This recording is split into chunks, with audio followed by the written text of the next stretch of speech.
በቤተ ክርስቲያናችን ታሪክ ውስጥ ስማቸው ሲነሳ ልብን በሃይማኖት ጽናት የሚያለመልሙ በለጋ ዕድሜያቸው የሰይጣንን አገዛዝ ያሳፈሩ ድንቅ ቅዱሳን አሉ። ከነዚህ መካከል የ2 ዓመት ከ9 ወር ሕፃን ሳለ የክርስቶስን አምላክነት የመሰከረው ቅዱስ ቂርቆስና በጽናት ያሳደገችው እናቱ ቅድስት ኢየሉጣ ቀዳሚዎቹ ናቸው።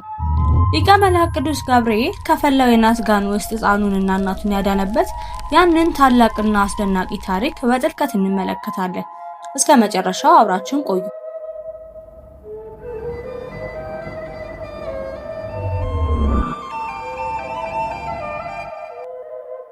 ታሪኩ የሚጀምረው በ4ኛው መቶ ክፍለ ዘመን መጀመሪያ ላይ ነው።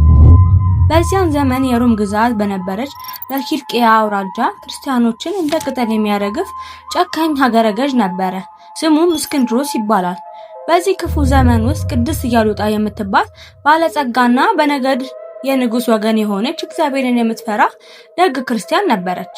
እግዚአብሔር በቅዱስ ትዳሯ የ2 ዓመት ከ9 ወር ሕፃን ልጇን ቅዱስ ቂርቆስን ሰጣት። ይሁን እንጂ ስደቱ በረታ። የክርስቶስን ስም የጠራ ሁሉ በሰይፍና በእሳት የሚቀጣበት ዘመን በመሆኑ ቅድስት ኢየሉጣ የሕፃን ልጇን ነፍስ ለማዳንና ሃይማኖቷን ለመጠበቅ ንብረቷን ሁሉ ጥላ ወደ ሌላ ከተማ ተሰደደች። ነገር ግን የእስክንድሮስ ጨካኝ ወታደሮች አድብተው ያዟቸው፣ እጅ ለእጅ ማስረው ወደ ሀገረ ገዡ ፊት አቀረቧቸው። ሀገረ ገዡ እስክንድሮስ ቅድስት ኢየሉጣን ለጣዖታቱ እንድትሰግድና ክርስቶስን እንድትክድ በብዙ ማስፈራራትና ማሸማቀቅ ጠየቃት። እሷ ግን ለማይናገሩና ለማያዩ አጋንንት አልሰግድም በማለት በጽናት መለሰችለት። እስክንድሮስ እናቲቱ ማሸነፍ እንደማይችል ሲረዳ ትኩረቱን ወደ ሕፃኑ ቂርቆስ አደረገ። ሕፃኑ ወደ እቅፉ ወስዶ ራሱን እየዳሰሰ ማባበል ጀመረ። ይህን የናዝሬቱን ክርስቶስ ክደህ ለጣዖት በሰግድ ማርና ወተት አጠግብሃለሁ፣ እንደገዛ ልጅም በቤተ መንግስቴ አሳድግሃለሁ አለው።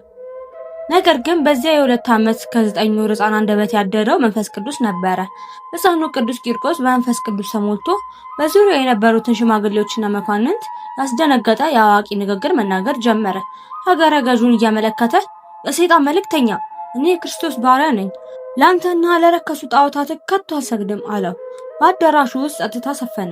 ሕፃኑ ጨካኙ ንጉሥ አሰፈረው። እስክንድሮስን በንዴት አበደ። ሕፃኑን ከመሬት ላይ ፈንክቶ ወታደሮቹ በጭካኔ እንዲደበድባቸው አዘዘ። ቅዱሳኑ በምንም አይነት ሰቃዮች ሊያሸንፋቸው እንደማይችል ሲረዳ የመጨረሻውን የጭካኔ ጥግ ተጠቀመ።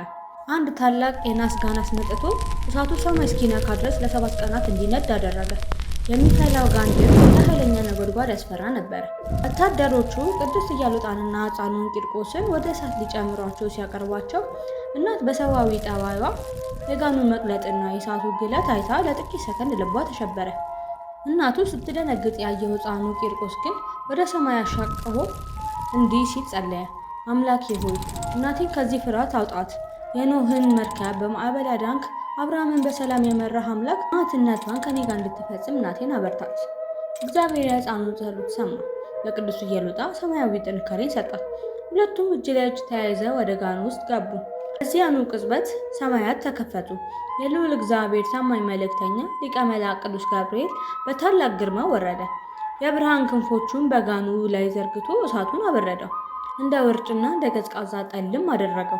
የፈላው ዘይትና እርሳስ ምንም ሳይበግራቸው ልብሳቸው እንኳን ሳያቃጥል በሰላም ቆሙ። ይህን ድንቅ ተአምር ያዩ 11400 አረማውያን በክርስቶስ አምነው በዚያው ዕለት ሰማዕትነትን ተቀበሉ። እንኳን ቅዱስ ገብርኤል ከዚህ አስፈሪ እሳት በታምር ቢያድናቸው የጨካኙ ሀገረ ገዥ የእስክንድሮስ ልብ ግን እንደ ፈርዖን የደነደነ ነበር። በመጨረሻም በሰይፍ እንዲሰየፉ አዘዘ። በጥር 15 ቀን ሕፃኑ ቅዱስ ቂርቆስንና እናቱን ቅድስት ኢየሉጣን አንገታቸውን ለሰይፍ ሰጥተው የማይጠፋውን የሰማዕትነት አክሊል ከፈጣሪያቸው ተቀበሉ። የእግዚአብሔር ማዳን ግን ዘላቂ ነው። መልአክ ቅዱሳንን ከፈተና እንደሚያወጡ ማሳያ እንዲሆን የኢትዮጵያ ኦርቶዶክስ ተዋሕዶ ቤተክርስቲያናችን ይህንን የቅዱስ ገብርኤልን ፈጣን ተራዳኢነትና የቅዱሳኑ ጽናት በማሰብ ሐምሌ 19 ቀንን በታላቅ መንፈሳዊ ክብርና ድምቀት ታስባለች። የቅዱሳን ሰማዕታት ረድኤትና በረከት የሊቀ መላእክት የቅዱስ ገብርኤል ፈጣን ተራዳኢነትና ጥበቃ ከሁላችን ጋር ይሁን። ዛሬው ቪዲዮአችን ይህንን ይመስል ነበር።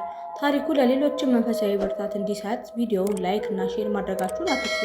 አዲስ ከሆናችሁ ደግሞ ተጨማሪ መንፈሳዊ ታሪኮች እንዲደርሷችሁ ቻናሉን ሰብስክራይብ አድርጉ። በሌላ ቪዲዮ እስከምንገናኝ ሰላም እግዚአብሔር ከሁላችን ጋር ይሁን። ወስብሐት ለእግዚአብሔር አሜን።